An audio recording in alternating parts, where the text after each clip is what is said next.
Welcome to this very fast, very easy tutorial for a long ponytail, super long ponytail.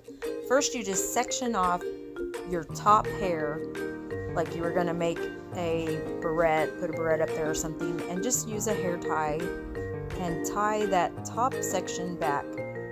I have my glasses off because I can't separate my hair at the front without my glasses, so I put those back on.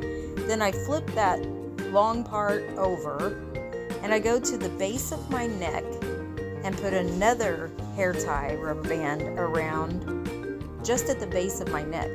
See how this keeps the length of my entire hair, and instead of putting it up where it's a big stick out ponytail, I just flop the other piece over and I have a super long ponytail. Be sure to like, subscribe, and hit that notification bell for more easy, quick hair tutorials.